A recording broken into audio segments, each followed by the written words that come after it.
que vous allez bien, je vous retrouve dans une nouvelle vidéo de Rafiki Life. Ça fait une éternité que je vous ai pas pris. J'ai pris beaucoup trop de retard, donc je vais vous le dire tout de suite. Là on va faire un espèce de gros résumé du 4e, 5e et 6e mois. De toute façon on va dire que de 3 à 5 il n'y a pas eu grand chose qui se sont passés. Mais à partir du 5e mois ça a bougé. Donc on va dire que du coup je vais vous faire un petit topo de tout ça. Et c'est surtout que dans cette vidéo je vais vous annoncer quelque chose qui me tient énormément à cœur et qui me bloque pour pas mal de choses. Il y a pas mal de vlogs où je ne peux pas vous parler de certaines choses parce que ça me bloque. Également pour pas mal d'autres choses. Donc bref, voilà, la vidéo de Rafiki Life était très importante et surtout celle-ci. Donc c'est parti, je vais rentrer dans le vif du sujet. Je vous ai laissé la dernière fois avec une maman qui était complètement en PLS. Là, autant vous dire qu'on est au 6e mois. Je suis moins en PLS qu'à 3 mois, donc j'ai envie de vous dire courage si vous regardez cette vidéo, ça passe. Hein, même si encore c'est pas tout parfait, je vais vous expliquer dans cette vidéo du coup les routines qu'on a mis en place, les changements, parce que de toute façon il fallait que ça change, parce que là je ne pouvais plus, en sachant que j'ai repris le travail, il y a eu l'adaptation chez Nounou, il y a eu énormément de choses, l'alimentation, il y a eu plein de choses qui se sont mis en place et du coup là il fallait du coup voilà, que je vous fasse cette vidéo et puis même pour vous du coup si vous êtes au 3e mois de bébé, vous êtes en mode PLS, si vous regardez cette vidéo vous allez vous dire vas-y je tiens bon bout, elle est arrivée. Voilà. Je vous fais un petit topo à nouveau. J'ai 3 enfants, la plus grande elle a 7 ans, la deuxième elle va avoir 4 ans au mois de février et mon bébé Raph là a 3 mois. Non, il a 7 mois et donc du coup je vous fais ces petites vidéos entre guillemets pour vous expliquer ce qui se passe et surtout vous expliquer des choses qui ne se sont pas passées pour mes 2 autres grossesses et mes 2 autres bébés. Voilà, c'est à dire que j'ai eu 3 enfants, mais les 3 enfants ils n'ont pas du tout été pareils et donc du coup je trouvais ça bien de vous partager un petit peu le comportement de bébé Raph, certaines choses qui ont été compliquées et qui pour moi méritaient de trouver des clés, des solutions et j'aimerais bien vous les partager du coup à travers ces petites vidéos. Voilà, je suis désolée mais bon s'il y en a qui tombent sur ma chaîne comme ça je suis obligée de faire un petit résumé. Oui j'ai des fiches, j'ai des notes hein, parce que... voilà. Allez c'est parti, du coup on va commencer par le comportement de bébé. Alors on va dire que de 4e mois c'était toujours pareil, il a toujours été très accro à mes bras. Hein. De toute façon le lien mère-fils est vraiment différent que le lien mère-fille. Hein. On sent que voilà, je ressens à travers Raphaël que je suis très importante pour lui.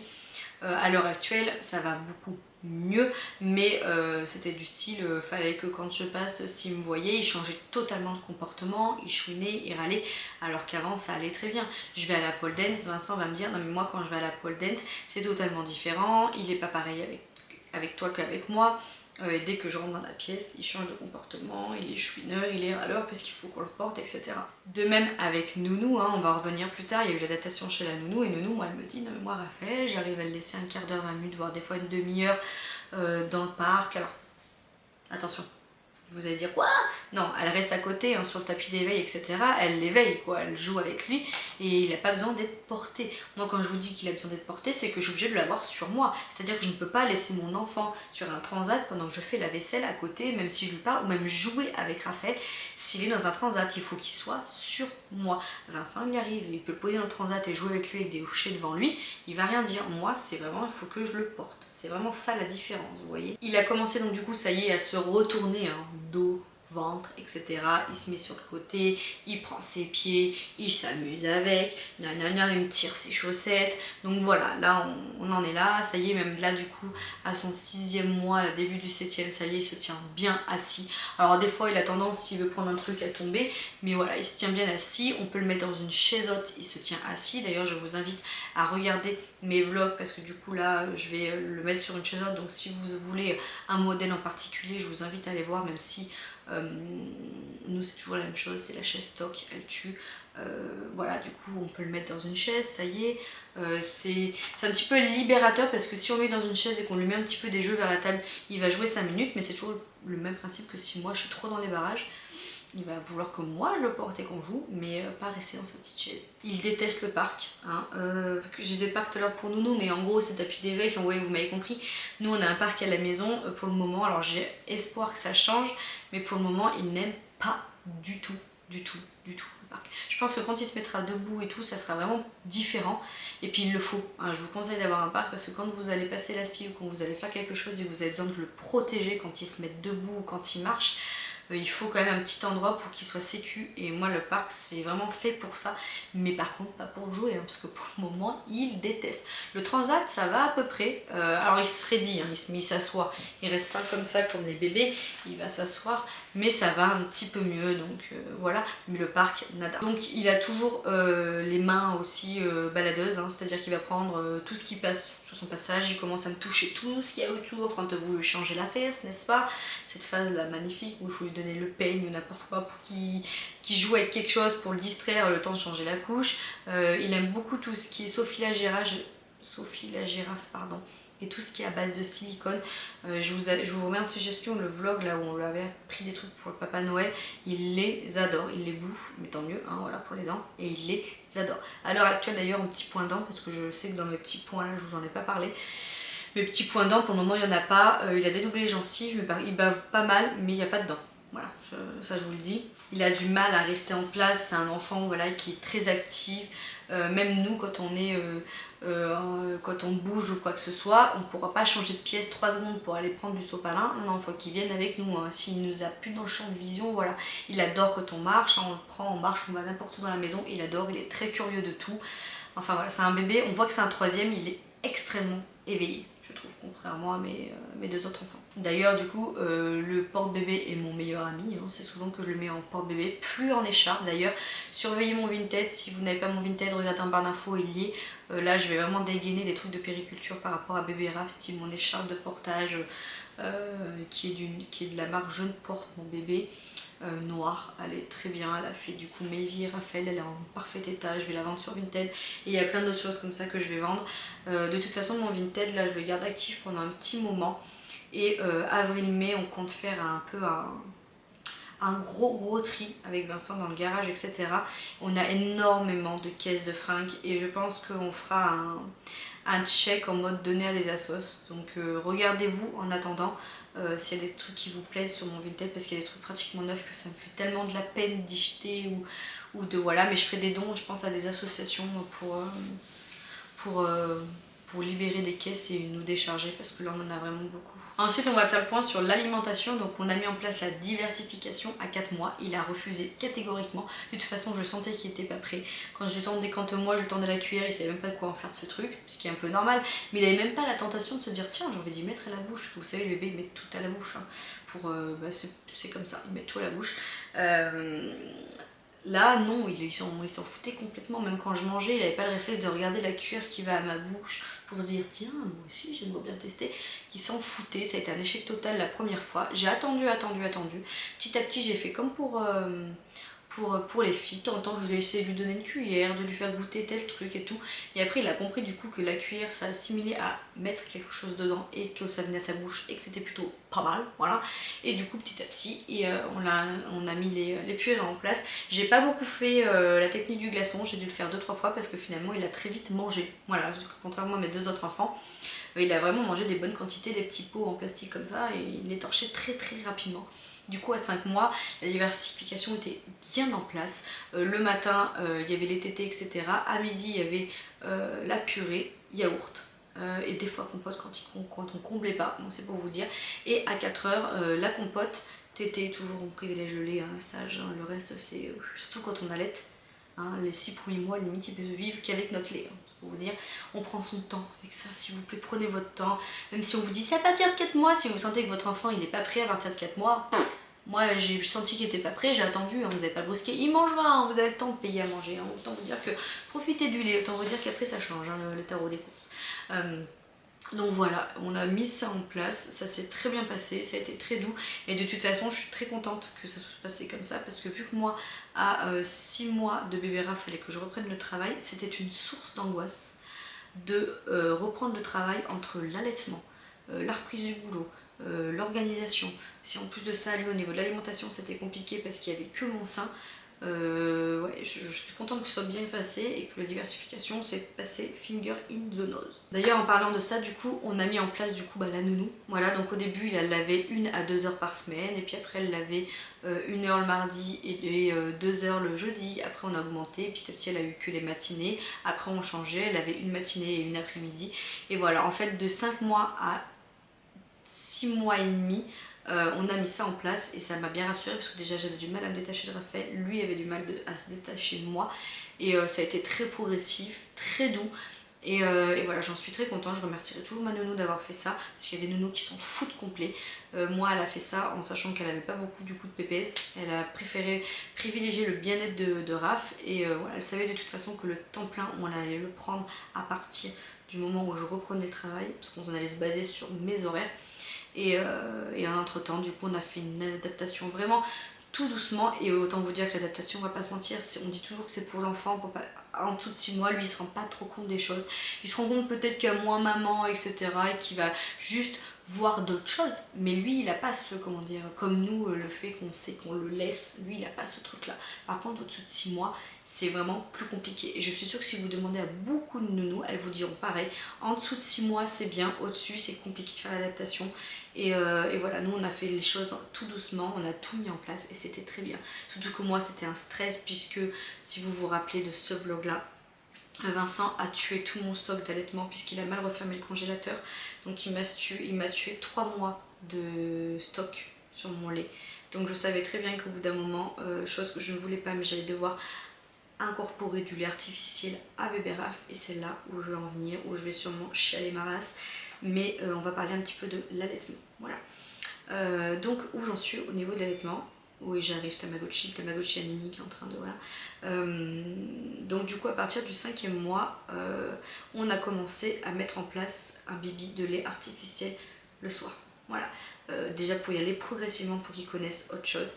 On a de la chance parce que Raph n'a jamais fait de confusion Saint-Étienne. De toute façon, je savais très bien qu'il allait même pas en faire en lui donnant le biberon, puisque moi, il a déjà eu la titi depuis sa naissance et que... Enfin, 3 semaines après qu'il soit né, et que du coup il a vraiment assimilé les deux suctions différentes qu'il peut y avoir. Donc moi ça n'a jamais été un souci pour ça. J'étais en PLS de lui donner ce premier bibi, j'ai pleuré toutes les larmes de mon corps de lui donner un bibi artificiel parce que c'était pas dans mes projets. J'étais frustrée, j'étais énervée, j'étais dégoûtée parce que si j'avais eu mon stock, ça ne se serait jamais passé comme ça. Mon stock pour moi c'était ça, c'était de combler en fait les bibis comme ça quand je ne suis pas là, etc. Mais étant donné qu'il allait aller chez Nounou et que moi j'allais reprendre le travail, que je n'avais plus de stock, je ne pouvais pas tirer mon lait. Vous allez dire pourquoi t'as pas tiré ton lait? Parce que j'avais pas de lait, j'avais pas suffisamment de lait. Raph était vraiment perché tout le temps au sein parce que j'étais sur un allaitement à la demande, donc des fois il pouvait y aller toutes les demi-heures, comme il se passait 3 heures. C'est lui qui gérait son stock et comment il voulait ingérer mon lait. Donc autant vous dire que je n'arrivais pas à tirer mon lait. En plus la nuit, moi c'était encore catastrophique, je vais y venir plus tard, mais c'était encore catastrophique, il allait au sein encore toutes les 1h30 voire 2 heures. Donc autant vous dire que la journée je n'avais pas de temps à me dégager pour tirer mon lait et pas suffisamment de lait non plus à tirer, parce que si je tirais, bah, lui après s'il voulait aller au sein il n'y avait plus rien, vous voyez ce que je veux dire. De toute façon j'ai essayé plusieurs fois de tirer mon lait, il y a des jours où j'arrivais parce que par miracle de 8h à minuit il ne demandait pas, il dormait, donc là j'en profitais à 10h pour tirer, mais c'était très très rare, donc je n'ai pas réussi à refaire un stock. Et du coup on a dû mettre un bibi artificiel à Raph à partir du 5e mois. Il a très bien digéré le lait. D'ailleurs je vous conseille de prendre un lait artificiel si vous voulez faire comme moi, qui se trouve également dans les grandes surfaces. Hein, parce que si un jour, un dimanche ou quoi que ce soit, vous êtes en rate de lait, vous pouvez aller dans un supermarché acheter votre lait. Que si vous prenez que une marque spécifique que vous trouverez en pharmacie, c'est hyper compliqué si un jour vous êtes en rade un dimanche d'aller trouver une pharmacie de garde pour prendre votre lait. Donc bref, ça c'est des petites astuces, mais du coup on a mis en place du coup ça, et donc petit à petit chez Nounou, donc au début il avait mes poches parce que j'avais quand même 10 ou 15 poches que j'avais quand même réussi à faire entre temps, mais plus ça allait et plus le stock de poches descendait.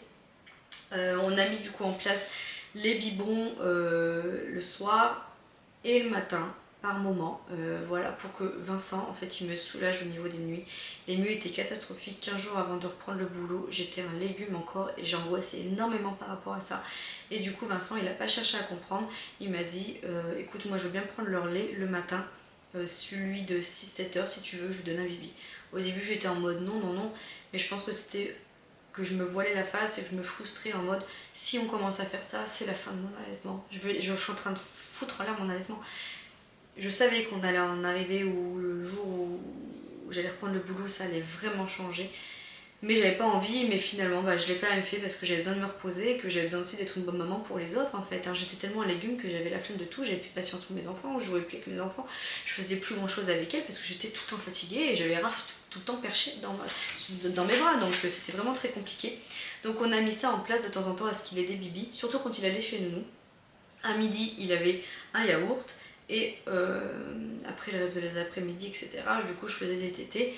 Et petit à petit, je voyais que du coup j'avais moins de lactation parce que je stimulais moins. Hein. Mine de rien, quand vous remplacez un tété par un yaourt le midi, c'est pareil, vous avez moins de lait, vous stimulez moins, etc. Et de fil en aiguille, du coup, le travail est arrivé. Et à partir de 6 mois, du coup, quand Raphaël allait chez Nounou, il n'avait plus de mon lait parce que je n'avais plus de sachet, je n'arrivais plus à tirer. Et du coup, quand il avait besoin de prendre un laitage, donc généralement on a eu la chance parce qu'avec l'alimentation, du coup, il en prenait que 2 chez Nounou, mais il prenait du coup 2 bibis de lait artificiel chez Nounou. Et en fait, vous l'avez sûrement compris, moi on est arrivé à un allaitement mixte. Quand moi j'étais là, on prenait la tétée, mais quand je n'étais pas là, c'était que du bibi artificiel. Sauf que du coup, moi je stimulais moins. Je suis arrivée du coup le 9 décembre au taf avec mon tire-lait. C'est malheureux, mais je ne suis pas dans un milieu qui est adapté pour tirer notre lait. Vous allez vous dire, ouais, mais t'as le droit à ton heure, etc. Ce n'est pas possible. Je travaille dans un service qui est tellement comme ça que des fois, j'ai même pas 5 minutes pour poser mon fiac. Je n'ai pas de locaux pour tirer mon lait. Je n'avais pas envie d'aller voir ma cadre pour lui dire, je dois tirer mon lait, je me fous où. Voilà, je savais très bien que en prenant ce chemin-là, j'allais peut-être me mettre des bâtons dans les roues en allaitant au travail. Voilà, c'était pas possible, c'était pas compatible. C'est malheureux, hein. Je veux pas faire débat dessus, mais c'est malheureux quand même qu'encore là, en 2023, quand on a des métiers ou des secteurs où on est dans le soin, où on n'est pas dans un bureau, où on peut pas avoir 2 minutes pour brancher son tire-lait, où ça nique tout un allaitement. J'étais très frustrée de ça, mais en prenant le travail, le corps est tellement bien fait qu'il a compris que j'avais repris un nouveau rythme. Il a compris qu'il fallait que j'ai moins de lait. Donc on va dire que les 15 premiers jours au travail, j'étais obligée de tirer une fois, même pas beaucoup, mais je tirais une fois. Je prenais 5 minutes, je tirais ça. Sauf que je voyais de moins en moins mes enfants, je voyais moins en moins Raph. Et ça veut dire que quand par exemple je suis en horaire de poste et que j'étais du soir, le soir quand je rentrais, mon enfant du coup dormait. Donc je n'avais pas de lait de plus que ça qui était sorti. Donc mon corps il s'est habitué entre guillemets à ce que je stimule mes seins 3 fois max dans la journée. Donc j'ai une perte de lactation de fou. Et là en fait instinctivement mon cerveau a pris le relais en me disant maintenant ne stimule pas plus. C'est un mal pour un bien. Tu ne peux pas continuer comme ça au travail à tirer ton lait. Tu ne peux pas laisser ton enfant à s'habituer à boire 10 ml de ton lait et faire que du lait artificiel à côté. En fait, petit à petit, j'étais en train de sevrer Raph et me sevrer moi-même. Voilà. Sans le savoir, oui et non, je pense que je mettais des barrières et comment on appelle ça, je fais attention à là parce qu'il faut que j'aille chercher mon enfant. Je mettais des barrières et entre guillemets des œillères sur le fait que mon allaitement était en train de se terminer. Et je ne voulais pas l'admettre ni le dire à voix haute parce que ça voulait vraiment mettre un trait et un point final sur ça, de le dire à voix haute. Mais du coup c'est pour ça aussi que j'ai autant galéré à vous faire cette vidéo parce que du coup là je peux vous le dire, je n'allaite plus Raph. Voilà. C'était une magnifique aventure. Voilà, et je trouve ça dommage en fait, j'ai du mal à faire le deuil de ça parce que c'est pas un choix. C'est une obligation de devoir arrêter parce que du coup je ne travaille pas dans un secteur où je peux faire ça. Je n'ai pas des horaires adaptés où je peux faire ça. Je ne peux pas avoir des routines régulières sur ça. Je peux rien faire en fait par rapport à cet allaitement en travaillant là où je suis. Et que pour mon enfant c'était pas non plus bien que je continue à lui donner un bibi de mon lait par-ci par-là pour son transit, c'est pas bien. Tout s'est fait naturellement et j'ai envie de dire ma foi tant mieux, tout s'est tellement fait naturellement que ça soit pour le fait que tout mon corps s'adapte, je n'ai pas eu d'engorgement, j'ai pas eu tout ça en fait petit à petit. Après je pourrais vous faire une vidéo vraiment pour vous expliquer le sevrage si vous voulez, je vous le ferai, mais tout s'est fait tellement naturellement que lui comme moi, on n'a pas été malheureux de cette situation. Je suis peut-être moi plus triste parce que du coup j'ai pas eu de truc de me dire ouais c'était la dernière tétée, mais j'ai quand même noté que le 23 décembre je l'ai mis au sein pour la dernière fois et que je ne l'ai plus remis depuis. Je vais rigoler avec vous sur ça, mais je l'ai noté je crois, faites voir. Oui, le vendredi 6 décembre. Non, 6 janvier. J'étais nostalgique, je le regardais. En fait, ce qui est marrant, c'est que du coup, je ne l'aide plus. Je ne tire plus mon lait depuis plus de 15 jours. Voilà, et je n'ai pas eu d'engorgement ni rien parce que j'ai vraiment fait les choses petit à petit. Mais c'est tellement fort le lien que j'ai avec Raph et que le sein il s'en souvient, que tout ça là, tout se souvient que de temps en temps j'ai des fuites en le regardant. Et du coup, je veux pas re-stimuler ma poitrine, ça sert strictement à rien, c'est me faire mal plus qu'autre chose. Si je tire, ça va être 3 gouttes, donc autant vous dire que non. Mais du coup, le vendredi, du coup, 6 janvier, j'étais nostalgique et j'avais envie de le remettre au sein pour voir s'il se souvenait de ces petits moments-là. J'avais trop envie, du coup, je l'ai mis au sein et là, du coup, il a mis mon sein dans sa bouche et il est resté comme ça. Oui, bref, du coup, il ne savait plus faire. Il savait plus faire, mais c'est normal qu'il sache plus faire. C'est tout à fait normal. Enfin, en espace de 3 semaines, il savait plus. Il se demandait pourquoi, qu'est-ce qu'il avait fait. Et bref, du coup, c'était triste et je l'ai enlevé. Et je me suis dit, bon, bah, t'es pas triste parce que du coup, tu te souviens pas. Et moi, je vais garder une belle image d'un allaitement qui était parfait jusqu'à ces 6 mois. Et voilà, je suis très triste que ça se soit terminé parce que c'était pas du tout dans mes projets. Moi je me voyais encore Raph un peu plus grand à me demander la tétée quand il parle ou ce genre de choses. Je voulais vraiment aller le plus loin possible jusqu'à ce que lui il décide. Mais au final c'est moi qui ai pris la décision sans la prendre. Je pense que c'est mon corps qui s'est adapté et qui s'est mis en mode on va s'adapter à ta routine maintenant, on va faire en sorte que voilà, ça se passe comme ça. Et ni toi ni lui allez souffrir de cette situation. Et puis voilà. Donc c'était la chose vraiment la plus grosse que je voulais vous annoncer dans cette vidéo. Je sais que voilà, c'est terminé. C'est dur de le dire, mais je n'allaite plus du coup bébé Raph. Voilà. Pour ça, donc c'est le gros point sur cette alimentation.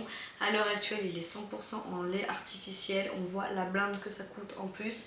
Et voilà, c'est comme ça, c'est la fin d'un chapitre, mais c'est un nouveau chapitre aussi qui s'ouvre malgré tout.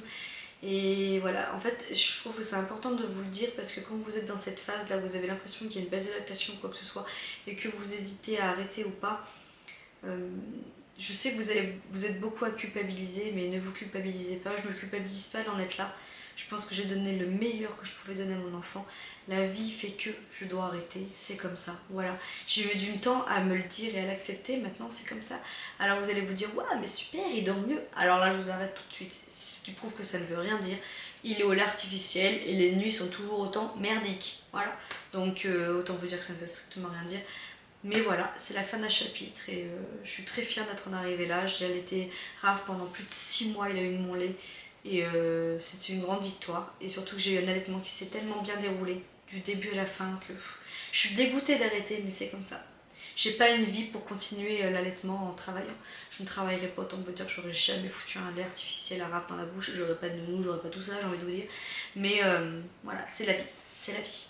Ça m'a rassurée par rapport au travail, du coup que ça se passe comme ça, et aussi par rapport à ma nounou. Ma nounou, elle était pas du tout contre. Au début, je lui donnais les sachets, etc. Mais il faut se rendre à l'évidence que pour une nounou, c'est quand même du taf d'avoir un bébé qui est allaité, parce qu'un bébé allaité, il digère le lait toutes les 2 heures, donc il est beaucoup plus dans les bras, il réclame beaucoup plus. Et puis pour une nounou, elle m'expliquait, elle me disait des fois c'est compliqué parce que je sais pas si c'est qu'il a faim, pas faim. Voilà, c'est compliqué pour Nounou d'avoir une maman qui est allaitante et qui laisse son enfant, donc voilà, je suis rassurée dans les deux sens. Autant quand il est chez Nounou, il est bien, et autant moi quand je suis au travail et qu'il est ici, même Vincent, ça le rassure, il n'y a pas de crise, il n'y a pas de... Voilà, donc je suis très contente. Du coup, on va en revenir aux points de nuit qui sont toujours autant catastrophiques. Alors, 4e et 5e, on a eu un pic de régression. Donc, pic de régression, c'est quoi? Les 3, 6, 9, les fameux chiffres qu'il faut retenir. En fait, il m'a fait un pic de régression sur le sommeil. Avant, il se réveillait toutes les 2-3 heures. Après, il s'est réveillé toutes les 1h30 à 2 heures. Et ça pendant plus de 3 mois. Il a commencé à se réguler à partir de 6 mois quand on lui a foutu du lait artificiel parce que forcément c'est plus lourd, mais il se réveille toujours la nuit. On va dire que maintenant, on n'a plus besoin de l'endormir. Donc déjà, c'est déjà ça. C'est-à-dire qu'en fait, on a adapté une nouvelle routine. Et je pense que c'est le plus important pour les enfants, donc à n'importe quel âge, c'est qu'ils aient une routine. Ils sont calés comme ça. Et quand on change quelque chose de leur environnement, c'est là que ça les perturbe. Et nous, en fait, à partir du 5 mois, 6 mois de bébé Raph, on a vraiment mis une routine en place. Et c'est ce qui nous a pas mal soulagé. Les nuits sont encore catastrophiques, mais ça nous a quand même pas mal soulagé. Je vous explique, du coup, j'ai bien tout noté. Donc du coup, notre routine. Alors, on va dire que déjà, toutes les 2h30, 3 heures, à 5 mois, quand bébé Raph avait 5 mois, je guettais les signaux. C'est-à-dire que quand il se grattait les yeux, ou quand par exemple il bâillait, ou quand il était un peu énervé, ça c'est les signaux, je suis rincée, fous-moi au lit. Dès qu'il y avait ces signaux-là, je le foutais au lit et les 3/4 du temps, il s'endormait. J'ai pratiqué ce qu'on appelle un petit peu l'endormissement par autonomie, ou je sais plus comment on appelle ça. En gros, c'est que moi, je rentrais dans la chambre et je le rassurais sans le porter. Je mettais ma main sur lui, le nombre de fois où je lui ai parlé, je lui ai dit je suis là, t'inquiète pas, maman est là, je t'aime, je reviens. Je fermais la porte, il pleurait, j'attendais 10 secondes et demie et je revenais lui dire je t'ai entendu, maman est là, rassure-toi. Alors c'est long. Franchement, on dirait une débile en plus. Mais ça marche. En fait, il a compris que du coup, quand il pleurait ou quand il avait besoin, même si je n'étais pas dans la pièce, il pouvait s'endormir seul. Donc on a adapté ça et du coup les siestes se sont mis en place un petit peu petit à petit et il dormait un peu plus la journée. Parce que moi je vous rappelle que je pars de très loin, c'est-à-dire que mon enfant ne dormait pas la nuit, mais que la journée non plus, sauf sur moi. Hein. Donc, et là j'ai réussi entre guillemets à me détacher et à l'endormir dans son cododo. Une fois que le cododo était terminé, depuis 6 mois, on a commencé à faire les siestes dans son lit. Voilà. Et du coup pareil, pendant 15 jours ça a été compliqué, mais maintenant il s'est adapté à son environnement. Et voilà, alors au début on lui a mis une espèce de boudin adapté, voilà, où ils peuvent pas s'étouffer, machin, je vous le redis, pareil, je vais le mettre en vente, soit sur Vinted ou soit sur le Bon Coin, mais je pense que sur Vinted ça passe aussi. Ça lui délimite son périmètre et il se sent moins petit dans cet environnement grand ou dans un grand lit à barreaux. Et petit à petit, on l'a enlevé. Et maintenant, bébé Raph a 7 mois et il dort sans et il dort très bien. Et on a remarqué que du coup, depuis qu'il dormait entre guillemets, qu'il faisait des siestes dans son lit, ses siestes étaient beaucoup plus grandes et voilà. Ça a vraiment été radical. Moi, c'était plus moi qui n'avais pas envie de me séparer de lui parce que j'étais très stressée de le laisser dans sa chambre, je sais pas pourquoi. Mais ça a vraiment changé. De même, les tétés, je ne les faisais plus dans la chambre. C'est-à-dire que du moment où il était réveillé, pas la nuit, hein, parce que la nuit on va éviter de trop le réveiller, vous le mettez au sein, vous le rendormez, de toute façon vous êtes trop KO la nuit pour faire quoi que ce soit. Mais du coup, la journée par contre, dès 7h30, à partir de la tétée de 7h30, je me levais, j'allais sur le canapé, je mettais une petite lumière, machin, une petite veilleuse pour qu'ils comprennent, ou alors s'il faisait à peu près jour, j'ouvrais un peu les volets pour qu'il ait une lumière, pour qu'ils comprennent que ça y est, il fait jour, c'est les tétés du jour. Vous voyez ce que je veux dire? Et quand il allait téter dans la chambre, c'est qu'on allait faire la tétée du soir, du confort, machin et tout, et qu'il devait s'endormir derrière, vous voyez. Et ça a vraiment changé aussi, de lui créer un espace où il tète dans la maison, où il y a de la lumière, etc. Le plus souvent possible quand il est éveillé, de le mettre à la lumière pour qu'il comprenne qu'on est le jour. Et quand on faisait le tété dans la chambre, ils comprennent que c'était la nuit, c'est fermé, il n'y a plus trop de lumière, machin et tout, c'est le moment de dormir mon gars. Donc le soir j'ai testé les hippododos, les lumières, les machins, les veilleuses, les poiscailles au plafond, rien, lui il veut que le noir, pas de veilleuse, que dalle, sinon c'est pas un pélope. Et voilà, comme je vous disais, s'il se réveillait la nuit, pareil, je le mettais au sein, je lui parlais pas ni rien, je le remettais dans le lit et il se rendormait aussi sec. J'avais encore de nombreux réveils, 4-5 réveils dans la nuit, mais par contre il se rendormait direct. Donc c'était compliqué parce que votre sommeil à vous il est pété, mais lui il se rendormait direct. Il se portait pas du tout la turbulette, mais j'ai compris en fait que c'est qu'il est un peu comme sa mère, il aime pas du tout être serré et du coup lui mettre des turbulettes beaucoup plus larges que son âge, il a kiffé. Alors vous avez intérêt bien que ça soit serré là, je vous le dis, mais il kiffe, voilà, il kiffe être dans du large, voilà. Quand il est tout comprimé comme ça, bébé Raph ça lui va pas. Il aime bien être délimité par un environnement, par contre il aimait pas du tout être comprimé, donc sa turbulette elle lui est grande, il peut faire ce qu'il veut, agiter ses pattes et celle-là il les supporte. Mais par contre les turbulettes toutes petites, adaptées à sa taille, pas du tout. Et ensuite, une fois qu'on a adapté tout ça, du coup, qu'on a adapté les rituels du sommeil, etc., la journée type qu'on se tapait, du coup, depuis qu'on a mis tout ça en place, il faisait des tétés toutes les 2-3 heures la nuit. Et puis un jour, comme ça, sans rien voir venir, de 8h jusqu'à minuit, plus de tétés. Voilà. Et ça s'est vraiment mis en place quand j'ai repris le travail. Voilà. Et donc du coup avec Vincent on a mis une nouvelle routine en place et que c'est lui de minuit jusqu'à 5h30, 6h qui assume s'il y a des réveils la nuit, donc qui mettait un bibi ou quoi que ce soit et moi je reprenais les tétés le matin, etc. Et inversement, après quand j'ai repris le travail, on a mis les bibis, etc. à la place. Et moi je préfère dormir plus dans la nuit et me lever tôt et Vincent c'est inversement, il préfère se lever plus tard et faire la nuit. Voilà, donc on a mis ça en place, moi ça m'a reposé, lui moins, hein. Lui il est en train, lui il est en PLS, là, il a qu'une seule hâte, c'est qu'il fasse ses nuits, il est en PLS, alors moi j'arrête pas de lui rappeler, n'oublie pas que moi j'ai fait ça pendant plus de 6 mois, avec des tétés, toutes les 1h30, 2h, parce que là il est en PLS, mais nous les meufs, hein, vous pouvez le dire, ça n'a rien à voir quand tu donnes un bibi, hein. Nous on a été réveillés, plus la grossesse, l'accouchement, etc. Nous on est là. Hein, alors eux ils se plaignent, mais pour moi ils sont là, même si chaque fatigue est différent, je dis pas qu'il est pas fatigué, attention, hein. Mais voilà, donc on a mis ça en place, ça nous a bien aidé, et Bébé Raph du coup il fait plus de réveil avant minuit. Généralement, parce que je vous dis ça, hier à 22h il a pris un bib. Par contre, le seul truc qui est pénible depuis qu'on a mis du coup les bibis la nuit, c'est qu'il a encore l'habitude de la tétouille. Et ça c'est le seul truc que je reproche un peu à l'allaitement. Et du coup par moment il va boire des bibis de 90 comme des bibis de 120. Donc des fois il va hurler parce qu'il veut plus, donc on se dépêche comme ça à lui donner. Et des fois voilà, vous allez vous dire pourquoi tu fais pas avec des bibis de 120. Ouais mais des fois il boit 30 dessus. Donc vous imaginez le gâchis. Donc ça c'est un peu dur la nuit. Puis c'est autant il peut nous réveiller 3 fois pour prendre 3 bibis, comme des fois 2 fois. Donc c'est un peu compliqué, mais généralement on a un réveil vers minuit et demi, 1h, vers 3h30, 4h, et après des fois vers 5h30, 6h. Et c'est 5h30, 6h qui pique parce que c'est qui tout double. C'est soit il se rendort jusqu'à 7h, soit il se lève, et là c'est compliqué parce qu'il y a les deux grandes qui se lèvent parce qu'elles m'entendent, etc. C'est là où c'est la merde et où je suis comme ça généralement. Mais voilà, tout ça pour vous dire qu'en fait on a mis vraiment une routine en place, et je pense que c'est cette routine qui nous a aidés au quotidien et qui a permis à Bébé Raph d'espacer son sommeil et surtout de faire des siestes la journée. Et ça a été révolutionnaire. Je vous explique un petit peu et je vous dis du coup la routine qu'on a, comme ça pourra peut-être vous aider. Toujours en prenant en compte des signaux, je suis fatiguée, mets-moi au lit, hein, je me gratte les yeux, etc. Donc le matin, nous, il a une sieste de 9h45 généralement à 11h30. Après, entre 11h45 et midi, je le fais manger. Alors, purée, yaourt, en sachant que le matin, depuis qu'il a 6 mois, le premier bibi que je lui donne, donc celui de 7h30 ou 8h, c'est du lait artificiel bien sûr, et un petit complément de céréales. Alors nous là on a goût, comment ça fait ça? Oh là là, on a goût biscotte, donc biscuits, et il y a des trucs de chocolat, mais je crois que c'est plus tard, donc après on lui mettra des goûts avec pépites de chocolat, etc. Et après à midi, donc du coup on lui donne un yaourt, on lui donne une compote si vraiment il pète la dalle et que la purée ne lui a pas suffi. Et voilà, on privilège toujours le reste. À 4h du coup, compote, yaourt, pareil, un petit boudoir. Alors moi j'achète pas les boudoirs de bébé parce que je trouve qu'ils font pas assez, j'achète les vieux boudoirs avec le sucre qui lui ronfle pour les dents, et ça fond. Alors quand il reste ça, je lui enlève, mais il kiffe. Après, et le soir du coup il se tape un gros bib, de la purée, et parfois vraiment quand il pète encore la dalle on leur donne un yaourt, mais c'est très très rare, généralement c'est gros bib et purée. Et il y a toujours par contre le souci de la nuit, donc ça on verra dans les mois à venir si je vous trouve des solutions, et il y en aura hein, je pense, hein.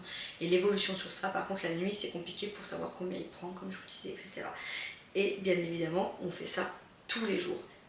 Ce qui a changé aussi pour l'endormissement, et ça je vous le conseille, c'est d'avoir la même routine le soir. C'est-à-dire que nous, à 19h, il va à la douche, enfin au bain, pendant que les filles mangent. En fait on alterne, un coup c'est Vincent, un coup c'est moi, un coup Vincent il garde avec les filles, un coup c'est moi qui suis garde avec Bébé Raph. Il prend son bain et c'est radical. Vous le prenez au bain, vous le sortez du bain, il sait qu'il va manger, il commence à chouiner parce qu'il a la dalle, il mange. Pendant un quart d'heure, 20 minutes, il fait le pâté comme ça, il commence à bâiller, à refaire les signaux, et on le couche à 20h. Radical. Si de 18h30 à 19h on n'a pas la même cadence, pas le même rituel, ça le perturbe. Voilà. Et on s'en rend compte, hein, parce que quand on va quelque part le soir ou quoi que ce soit, Bébé Raph c'est compliqué, il dormira pas chez les gens. Hein. Lui il va être compliqué. Il va être compliqué pour le sommeil, même chez les gens. Si on n'a pas la même routine, on sent que ça le perturbe et qu'il nous fait des nuits un peu bizarroïdes. Voilà. J'espère que vous aurez trouvé des réponses à vos questions via ma routine. Peut-être que vous, ça ne sera pas la bonne pour votre enfant, mais je vous la donne pour essayer. De toute façon, je pense que quand on est en PLS, on essaye un peu tout, j'ai envie de vous dire. Mais ce qui a vraiment changé, c'est d'être routinier, d'avoir la même routine. On verra à 9 mois, hein, parce que 3, 6, 9, du coup à 9 mois, il va me refaire. Normalement, il y a des pics de régression, donc j'espère qu'il ne va pas faire des pics de régression au niveau des siestes, parce que la journée, franchement, pareil, si on est calé qu'à 13h, il dort, nickel. Par contre, pareil, 13h30, tu le couches, il va pas dormir. Hein. Donc, alors des fois on le couche un peu plus tôt, ça m'est même arrivé des fois quand il est vraiment réveillé tôt de le faire manger à 11h30, et à midi et quart, midi et demi, des fois il y a la sieste. Hein. J'adapte un petit peu, mais par contre si vous loupez le coche quand il est fatigué, vous êtes mort. vous êtes mort. Allez, du coup, voici un petit peu donc du coup le topo de ces derniers mois.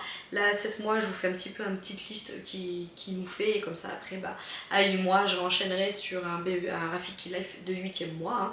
Hein. Du coup, ça y est, avec ses petites mains, il fait bravo. Il commence un petit peu à vraiment comprendre les choses. Avec ses mains, il va toucher ses pieds, il va tirer ses chaussettes, nanana, et vraiment qu'il fasse bravo, ça je trouve ça trop mignon à cet âge.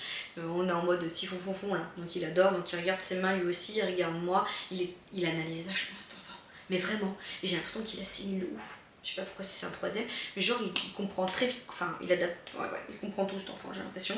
Il crie beaucoup, limite pour nous appeler, quand on passe et qu'on l'a pas regardé, il va crier pour qu'on se retourne, il adore, il rigole, il crie pour tout, voilà, il crie pour tout, il fait le poiscaille en ce moment aussi, il fait plein pot, il fait des... Il a souvent la langue sortie, il fait... Alors il bave partout, enfin bref, voilà, il est mignon pour ça, enfin bref, il est mignon le bébé, franchement. Pour ça, c'est vrai que là je lui donne beaucoup de défauts à cet enfant, il va regarder des vidéos comme ça plus tard, il me dit moi mais en fait j'ai des casse-couilles quoi. Ouais, t'as des casse-couilles pour le sommeil et tout, par contre pour le reste il est adorable. Il va de bras en bras, il est pas sauvage, on l'entend rarement pleurer et tout. Si vous êtes dans les barrages, par contre vous le laissez un quart d'heure sur une chaise, il va hurler. Mais voilà, il est mignon cet enfant. Vous pouvez aller faire les magasins avec lui, il va rien dire. Enfin voilà, moi je... Il est mignon bébé Raph. Par contre c'est un pose caca, il fait caca souvent. Ah, tant mieux, vous allez me dire c'est que le transit marche, mais c'est noir, hein. Il mange, il chie, il mange, il chie. En ce moment là il commence un petit peu à découvrir son anatomie. Il met sa main vers son kiki. Alors je lui dis pas de pas le faire parce que je suis un petit peu de la team... ça fait partie des choses, hein, voilà, faut qu'il découvre hein, bien évidemment, mais voilà, c'est très frustrant quand on voit son enfant en train de se toucher le kiki, quand on est en train de changer la couche et qu'il y a le fusil qui commence à se monter et qui fait sortir le jet de pipi. Voilà, c'est très... donc des fois je lui dis attention ton fusil là quand je te change. Moi qui touche dans le bain, machin et tout, je m'en fous. Mais quand on est en train de se changer, qu'il y a du liniment partout et qu'il se touche le fusil, c'est un petit peu chaud. Il est beaucoup plus fusionnel avec Vincent, donc ça me fait extrêmement plaisir. Alors pas que moi je suis moins fusionnelle avec Raph et que Vincent ne l'était pas avant, mais vu que moi j'étais vraiment 100% à la maison, qu'il était tout le temps habitué à être avec moi, Vincent il avait du mal un petit peu à trouver sa place entre nous deux, mais vu que maintenant il fait un peu plus les nuits, comme pour Maybe, vu qu'il fait un peu plus les nuits et que moi je suis moins là, je vois qu'ils ont créé leur complicité et ça me fait du bien. Voilà, je sais que je peux partir tranquille et qu'il sera bien. Même si avant je pouvais partir aussi, mais c'était différent, vous voyez ce que je veux dire. Fini le cosy, nous là cette semaine on va acheter du coup pour la voiture Vincent. Ma voiture c'est fait, on a équipé tous les sièges auto des trois. Et là du coup on va finir d'équiper pour Vincent parce qu'il est comme ça dans son cosy. Alors moi je me fie pas au poids et à la taille de ces trucs. Je me fie plutôt à mon bébé comment il est dedans, du moment que je respecte le dos à la route. Basta. Fini le cododo, hein, du coup vous vous en doutez. Maintenant il fait ses nuits dans sa chambre. C'était une grande étape pour moi. Autant vous dire que la première semaine où on l'a fait, j'étais comme ça devant le babyphone. Mais étant donné qu'on a fait les choses progressivement encore une fois et que les siestes c'était avec une fois qu'on a vu qu'il ne pleurait plus du tout quand on le mettait dans son lit pour les siestes, on a essayé une nuit et franchement en vrai ça a vraiment changé. Je pense que le fait que moi je sois à côté, qu'il me sente, ça n'aidait pas au niveau de son endormissement. Et bien, désolée Vincent, il veut m'interrompre encore une fois. Donc du coup je vous disais, voilà, depuis qu'on a mis cette routine en place et qu'il est dans son lit en vrai, vraiment ça a changé. Moi je vais pas vous mentir, je pense que c'était plus moi qui n'avais pas envie. Par contre j'avais été radicale avec Vincent, je lui avais dit ok tu veux le passer dans son lit. Moi je suis KO technique de toutes les nuits, je me suis tapée de merde. Je suis incapable en allaitant encore de me lever, de le prendre dans sa chambre, de m'asseoir sur la chaise, de le mettre au sein et de le reposer et d'aller me rendormir. Je lui ai dit c'est soit tu m'aides et tu assumes pour les nuits, soit on laisse à côté de moi. Et il m'a aidé, il a assumé pour les nuits et ça a été un mal pour un bien pour lui, pour moi, parce que j'ai plus du tout le même sommeil. C'est à dire que quand je sais que je dois pas me réveiller, je lui demande, des fois il se lève pour Raph la nuit, je ne l'entends même pas. Comme pour Maybe, ça fait le même topo pour Maybe, c'était pareil quand il avait pris le relais. Par contre quand c'est à mon tour, autant vous dire qu'il met bien des petits coups en me disant il est 5h30, c'est à toi de te lever. Donc là par contre je vais avoir le sommeil réveillé parce que je me dis ouais c'est à mon tour. Mais de minuit à 5h, moi vous aurez beau faire ce que vous voulez, je me réveille pas quoi. Je suis une mère indigne. Non mais attendez, j'ai douillé aussi, j'ai douillé. Bref, voilà pour tout ça. J'espère que cette vidéo vous aura plu, que j'ai pas été trop longue. Du coup, moi, on se retrouve du coup pour les prochains épisodes. N'hésitez pas aussi à interagir avec moi en commentaire et à m'écrire aussi sur Instagram. Je sais que vous êtes plus nombreuses à venir me suivre sur Instagram et à me partager un petit peu votre quotidien quand vous avez des galères, pour me demander des conseils, etc. Je kiffe pouvoir vous aiguiller, j'essaye au maximum de vous aider.